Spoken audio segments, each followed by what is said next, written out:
मैं मतलब हुआ ये था कि अखबार में छप गया था ना और मैं वापस आ गई थी, वो सब तो हो गया था। पर यहाँ जहाँ से सीधा गांव पहुँची फिर मैं, तो गांव पे लोग पापा के पास आके रिश्तेदार बोलने लगे कि तुम्हारी छोरी ने 700 मीटर माउंट एवरेस्ट नहीं सबमिट करी, तुम्हारी छोरी 700 मीटर से आ गई।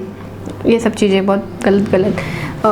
एक तो हलुमो करियो, तुम्हारी छोरी पहाड़ कूदती फिरे, छोरी की तुमने इतनी छूट देखी गलत करी, अब जल्दी से ब्याह कर दो, नाम खराब कर देगी तुम्हारो, टेंट होन में रहे कना कैसा उनका साथ रहती हुई। मतलब वो उनके निचले स्तर पर पहुंच गए थे। डिप्रेशन शब्द होता है ना, कभी कभी हर एक की लाइफ में आता है। तो मेरी लाइफ में वैसे डिप्रेशन नहीं बोल सकते, पर मेरे पापा मम्मी ने मुझसे बात करना बंद कर दिया था इस सीन के बाद, क्योंकि रिलेटिव बहुत ज़्यादा टॉर्चर कर रहे थे। मुझे ऐसा लगता है शहरों में लोग फ्लैट में रहते तो उनको इतनी चीज़ें नहीं सुननी पड़ती, गाँव में वो 1000 लोगों के गाँवों में भरे हुए गाँव में रहते, हर एक दूसरे से कनेक्ट होते, तो बहुत ज़्यादा उनके पास आते। मेरे पापा खेती किसानी वाले बेचारे साधारण से किसान, तो उनके लिए ना ये चीज़ें बड़ी टॉर्चेबल हो रही थी। तो मैंने पापा को बोला कि नहीं, मैं वापस, मतलब मैं डिप्रेशन नहीं कह सकती शब्द को, मन भर जाना कह सकते हैं। जब भी आपका मन भर जाए कहाँ खाली करोगे? या तो आप अच्छे दोस्त को फ़ोन करो, या फिर जब आपको असफलता मिले कागज़ पेन उठाओ, लिखो कहाँ कमी रह गई थी, क्यों कमी रह गई थी। मैंने भी वही किया, कागज़ पेन लिखाया। मेरी प्रैक्टिस प्रॉपर नहीं हुई थी, मैं इंडियन फूड की आदी हूँ, मैंने खाना प्रॉपर नहीं खाया था, इस बार मैं डबल प्रैक्टिस करूँगी, क्योंकि मुझे ऐसा लगता था कि शायद मैं समिट टॉप पे पहुँच जाती थी, मेरी स्पीड थोड़ी फास्ट होती तो, मेरी ट्रेनिंग और हार्ड होती तो। मेंटली प्रिपेयर थी और पर फिजिकली इतनी प्रिपेयर नहीं थी, ये मुझे समझ में आया फिर तो। पर उसे हो ये रहा कि वो लोग नहीं समझ पा रहे थे। पहला कदम तो उठाना पड़ेगा ना, या तो आप घर पे बैठ जाओ ज़िंदगी भर के लिए, या शुरुआत करनी है तो फिर से ज़ीरो से एक कदम से ही शुरुआत होती। तो वही चीज़ थी। गाँव पे मैंने पापा को बोला, पापा मेरे को कोर्स करना है, फिर से मेरे को ट्रेनिंग करनी है। तो मैं मनाली इंस्टीट्यूट कोर्स करने के लिए पहुँची हिमाचल, और दूसरा दिन था मेरे कोर्स का, और हम लोगों को कोर्स के दरमियान आर्टिफिशियल वॉल क्लाइंबिंग करवाई जाती है।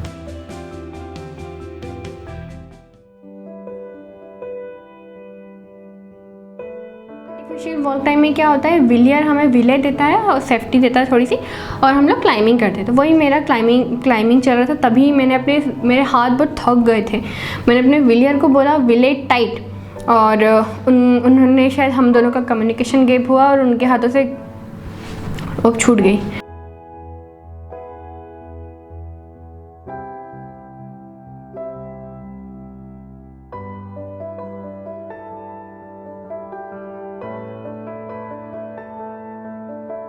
नीचे पत्थर थे और मैं ऊपर से 12 फीट से धम से नीचे गिरी, और बहुत तेज़ चीख निकली थी मेरी, और सारे लोग मेरे फटाफट इकट्ठे हो गए। और जब मेरे को हॉस्पिटल लेके गए मनाली इंस्टीट्यूट, तो पता चला कि मेरी ये रीढ़ की हड्डी में CT स्कैन कराया था उन लोगों ने, 2 हेयरलाइन फ्रैक्चर्स हो गए हैं, मतलब एक बीच में और एक सेंटर में।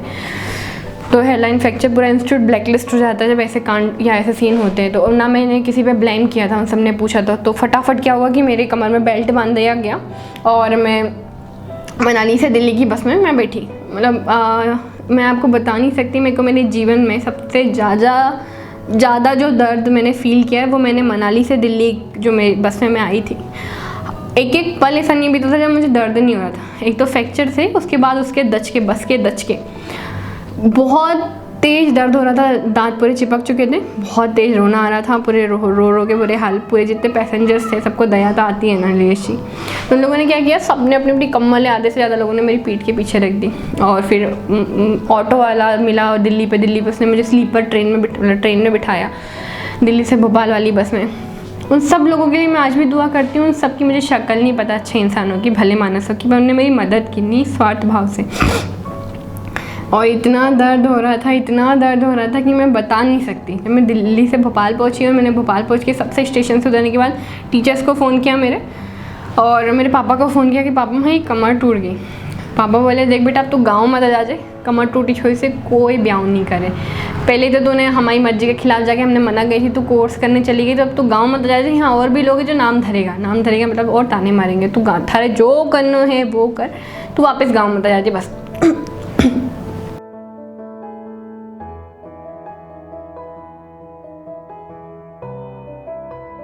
अब इमेजिन कर सकते हैं कैसा लगता होगा उस समय। तो मैंने मैंने वो ऊपर वाले को देखा और मैंने 2 मिनट यही बोला, भगवान जी सपना पूरा हुआ नहीं, नौकरी मेरे पास है नहीं, पैसे धेले है नहीं, एक ही चीज़ मेरा अपना बचा था, मेरा शरीर, वो भी आपने तोड़ दिया। अब आप बताओ आप चाहते क्या हो। मैंने फिर जितने भी मेरे लोग मेरे कांटेक्ट में थे सभी को मैसेज और कॉल किया। और मैं आज भी बता दूं, जो आपके सामने है वो और जो आपके बुरे समय में आपका साथ दे वो आपका सच्चा दोस्त है। वर्चुअल दोस्त सिर्फ वर्चुअल होते हैं। ये फेसबुक व्हाट्सअप के सारे दोस्त फेक होते हैं, इनमें टाइम बर्बाद मत कीजिएगा। मैंने कई लोगों को कॉल किया, मैसेज किया, कठिनाई का समय था ना, कोई नहीं आया स्टेशन लेने के लिए, कोई भी नहीं आया। सिर्फ मेरे टीचर्स और मेरी एक दोस्त मुझे लेने के लिए आई और उन्होंने फिर मुझे सीधा MRI करवाने के लिए लेकर गए। MRI करवाया तो पता चला कि मुझे 2 नहीं बल्कि 3 हेयरलाइन फ्रैक्चर्स हैं। सबसे ऊपर वाली हड्डी में, सेंटर वाली हड्डी का जो मेरा फ्रैक्चर था वो दचके की वजह से जो नॉर्मल हेयरलाइन फ्रैक्चर था वो बढ़ गया था, और जो मेरा जॉइंट वाला फ्रैक्चर है वो, तभी थोड़े से डॉक्टर आते हैं वो बोलते हैं आप बहुत लकी हो। तो मैंने कहा हड्डी टूट गई फिर भी लकी बोल रहा है डॉक्टर, मन तो यही बोलता है ना। तो मैंने बोला ये हड्डी टूट गई फिर भी डॉक्टर लकी बोल रहा है। फिर पता चला कि जो मेरा सबसे सेंटर वाला फ्रैक्चर है, नीचे वाला फ्रैक्चर है, वो ऐसी जगह पे है जहाँ से हमारे सारे जॉइंट, मेरी मेरुरज्जु मतलब मेरी रीढ़ की हड्डी और मेरे दोनों पैर की जो चीज़ें हैं सब वहीं पे जॉइंट होती हैं। वहीं पे सब चीज़ें जॉइंट होती है। तो हुआ ये, डॉक्टर ने बोला यदि आधा इंच भी ये इधर होता है ना तो आप ज़िंदगी भर के लिए पैरालाइज हो जाते हैं।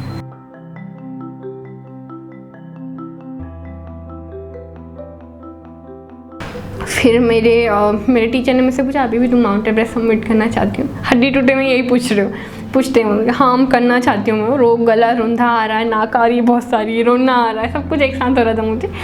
और फिर अब क्या किया जाए, गाँव तो जाना नहीं था। फिर मजबूरी में मैं अपनी सहेली के घर पर रुकी 3 महीने।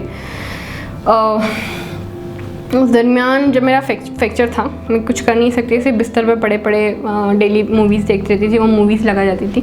जैसा आप देखते हैं, जैसा आप सोचते हैं, जैसा आप पढ़ते हैं, जैसा बात करते हैं, जैसे लोगों से बात करते हैं, जैसा आप सोचते हैं आप वैसे होते जाते हैं। तो मेरे लिए साथ पता मैं बड़ी फिल्मी हूँ, मैंने आपको बताया था।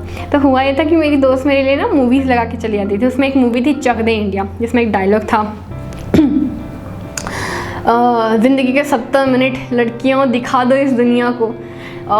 ये वो डायलॉग था। तो मैं अपना आप को मन पे बोलती थी, मेघा ज़िंदगी के 2 महीने रहेंगे, दिखाना है दुनिया को। दूसरा डायलॉग जिस मूवी ने मेरी ज़िंदगी को बदल के रख दिया, वो डायलॉग था माझी द माउंटेन मैन का, कि जब तक तोड़ूंगा नहीं तब तक छोड़ूंगा नहीं। क्योंकि वो एक व्यक्ति पहाड़ तक को तोड़ देता। तो मैंने फिर अपना डायलॉग बनाया उसी मूवी को देख के कि जब तक चढ़ूंगी नहीं तब तक छोड़ूंगी नहीं। अब यकीन मानिएगा जैसे राम राम का शब्द कैसे रोम रोम में बस जाता है, वैसे ये लाइन मेरे रोम रोम में बस गई थी।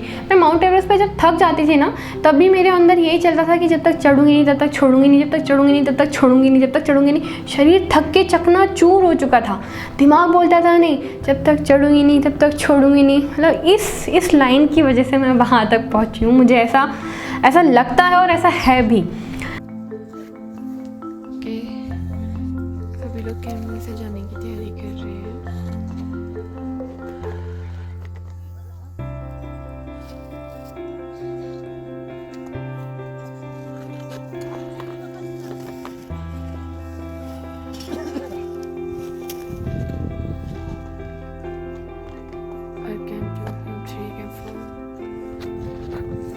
फिर जब मैं वापस उठी बिस्तर से, तब तक मैं 85 किलो की 82-85 kg की हो चुकी थी। और अभी ये वेट मसल्स का दिखता नहीं है, उस समय बहुत सॉफ्ट सा होता है ना, वैसी बॉडी थी। और रीढ़ की हड्डी पे फिर भी जोर नहीं दे सकते थे, क्योंकि डॉक्टर ने मना किया था कि साल भर तक तेज़ दौड़ना तो बहुत दूर की बात है, मतलब क्लाइंबिंग से बहुत दूर की बात है, तेज़ दौड़ना भी नहीं है, इनको झटका लगेगा इनको। पर ऐसे तो हो नहीं सकता ना, ऐसे तो घुट घुट के मर जाऊंगी मैं, फिर कुछ तो करना होगा। तो मैं अपने कोच साहब के गई डॉक्टर की परमिशन के बाद। तो मेरे कोच साहब ने और डॉक्टर ने बोला कि बेल्ट बांध के ठीक है कर सकते हो। मैं कोच साहब के पास गई, एसके प्रसाद सर उनका नाम है, जलज चतुर्वेदी सर ने मुझे मिलवाया था उनसे। नमस्कार, मैं एसके प्रसाद, पूर्व राष्ट्रीय प्रशिक्षक एथलेटिक्स। मैं लगभग 14 वर्षों से भारतीय टीम के साथ काम किया हूं और वर्तमान समय में मैं मध्य प्रदेश राज्य एथलेटिक्स अकादमी भोपाल में मुख्य प्रशिक्षक के तौर पे काम कर रहा हूं। पहले मेरी पहचान एक एथलेटिक प्रशिक्षक के रूप में हुआ करती थी, लेकिन 2019 के बाद जब से मेरी शिष्या मेघा परमार ने माउंट एवरेस्ट फतह किया, मेरे जीवन में अलग पहचान बनी और मैं एक पर्वतारोही का प्रशिक्षक के रूप में भी जाने लगा।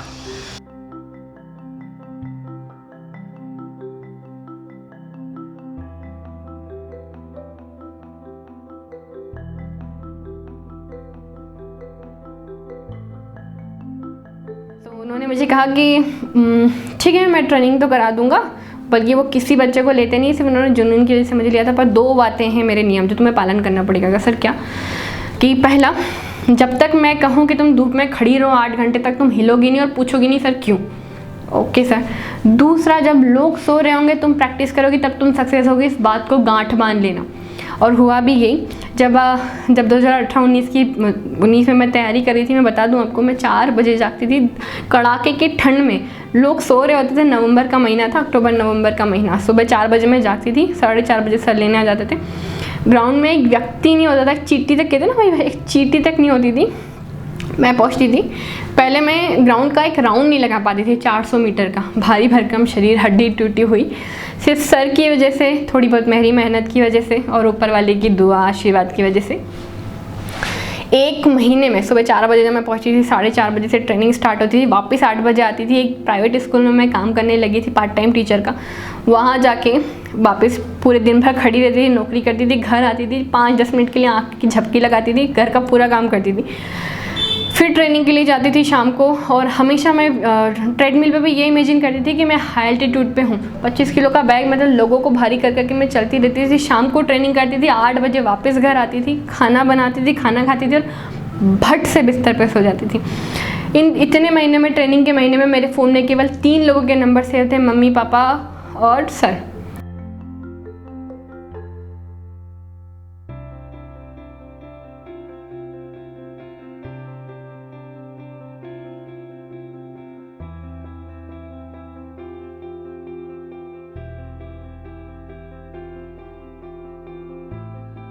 जब एथलेटिक्स अकादमी में मुख्य प्रशिक्षक था तो अचानक मेरे एक दिन अधिकारियों ने मुझे बोला मुझे आपको एक असाइनमेंट देना है। तो मुझे समझ में नहीं आया, मुझे वहाँ से ऑफिस लाया गया, लाके और वहीं मेघा परमार से मिलाया कि आप इनको प्रशिक्षित करेंगे। तो मैं बोला मुझे करना क्या होगा, मुझे समझ में नहीं आया।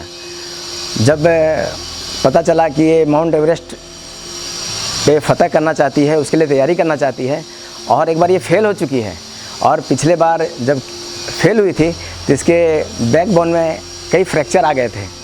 तो मुझे तो मन में शक हो रहा था, पता नहीं ये लड़की कर पाएगी या नहीं कर पाएगी। लेकिन वहाँ मैं ना नहीं बोल पाया और मैं सोचा इस लड़की को मैं ट्रेनिंग कैसे कराऊँगा। लेकिन जब मेघा से मैं मिला, इसका कमिटमेंट, डेडिकेशन देखा, तो मुझे लगा कि शायद मैं इस राह में मैं सफल हो सकता हूं। और इसका कमिटमेंट था, डेडिकेशन था, हर तरह जितना मैं बोलता था, नहीं भी कर पाती थी लेकिन लगे रहती थी। और ये उसका जज्बा जो है उसको फतह करने में बहुत आसान हुआ। ना मैंने कोई सा त्यौहार मनाया, ना दिवाली, होली, कोई सा त्यौहार नहीं मनाया मैंने। मुझे किसी और से मतलब नहीं था, मेरे कोच था, मेरा ग्राउंड और मेरा माउंट एवरेस्ट, बस इतनी चीज़ों से मतलब था। सोशल मीडिया से तो दूर दूर तक का कनेक्शन नहीं है। मुझे लगता है कि सोशल मीडिया का यूज़ तब है जब आप कुछ हो जाओ, तब तक आप कुछ हो नहीं जब तक आप दिखाने लायक नहीं बनते। मुझे, मेरा मानना ये था उस समय तो।